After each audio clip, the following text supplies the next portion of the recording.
Friends जय जगन्नाथ आपण मैंने केमी अच्छा आशा कर भल थे मुझे भलर अच्छी चलतु आज ब्लॉग स्टार्ट करवा।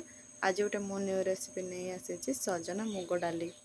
देखो मो सजना शाग को भल भाव में बाछि देकी धोई आनी तापर मु देखु करे बसे नहीं कि मुग डाली दे सारी एवं मुझे भाजी नेबी 5 मिनिट पर। देखु मुग डाली हो आसला तापर आमे पानी देदबा।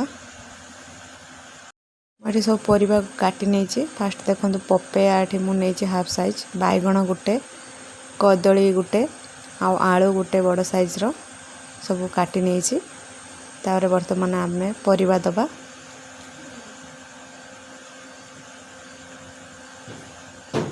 तापर मुझे गोटे चामच लुण नहीं तापर मु हलदी गोटे चामच नहीं तापर मु भल भाव डांगे नेबी तापर मु ढांकी देवी ताको सिझापी 10 मिनिट छाड़ी।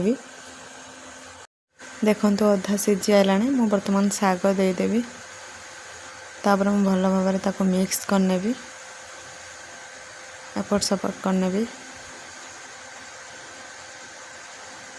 देखो मु भल भाव में कर सारे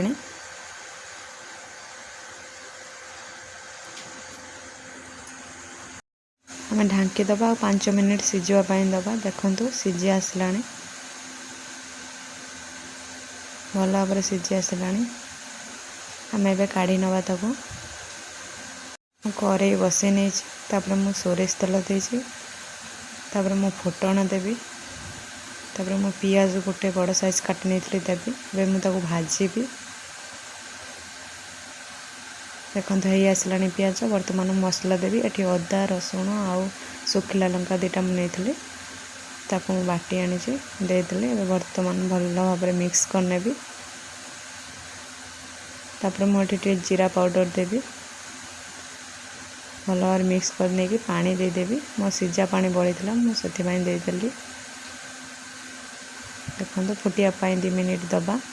देखो मसला हो आसला मुझे बर्तमान परिबा देदेवी सिझे रखी तापर मुझे भल भाव में डांगे नेबी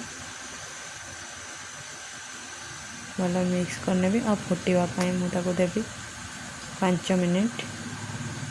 देखो 5 मिनिट हो सारा बर्तमान फुटी आसला आम एवं काढ़ी नवा। आपण मैंने भी एमती बनातु आ खातु बहुत बढ़िया टेस्ट लगे। ताहले मुझे रोची काली पुणी देखा न्यू रेसिपी सहित। धन्यवाद। जय जगन्नाथ।